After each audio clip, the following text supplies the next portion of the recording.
Jail മോചിതരായ നേതാക്കളെ ചുവപ്പുമാലയണിയിച്ച് CPM സ്വീകരിച്ചു. കാസർഗോഡ് ജില്ലാ സെക്രട്ടറി MV ബാലകൃഷ്ണനാണ് നേതാക്കളെ രക്തഹാരം അണിയിച്ചത്.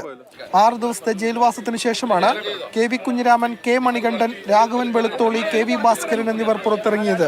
നേതാക്കൾക്കെതിരായ കേസിന് പിന്നിൽ രാഷ്ട്രീയ ഗൂഢാലോചനയെന്നാണ് CPM ആരോപണം. ഞങ്ങളുടെ നിരപരാധിത്വം തീർച്ചയായും ഹൈക്കോടതിയുടെ ഡിവിഷൻ ബെഞ്ചിലും അതിന് മുകളിലോട്ടുള്ള ഏത് കോടതിയിലും തെളിയിക്കാൻ പറ്റും എന്ന ഉറച്ച ബോധ്യം ഞങ്ങൾക്കുണ്ട്. CBIക്കെതിരെ P ജയരാജനും MV ജയരാജനും രൂക്ഷ വിമർശനം ഉയർത്തി.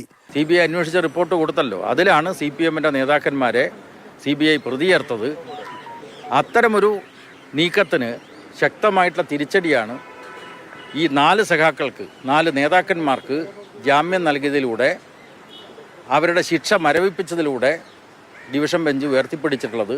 CBI കൂട്ടിലിട്ട തത്തയാണെന്ന് വ്യക്തമാക്കുന്ന ഒരു കള്ളക്കേസാണിത്. അപ്പോൾ ആ കള്ളക്കേസ് എടുത്തതിന്മേൽ ഒരു തീരുമാനം ഹൈക്കോടതിയിൽ നിന്ന് വന്നിരിക്കുന്നു. കാസർഗോഡ് ജില്ലയിലെത്തിയ പ്രതികൾക്ക് പള്ളിക്കരയിൽ പാർട്ടി പ്രവർത്തകർ വമ്പിച്ച സ്വീകരണമൊരുക്കി.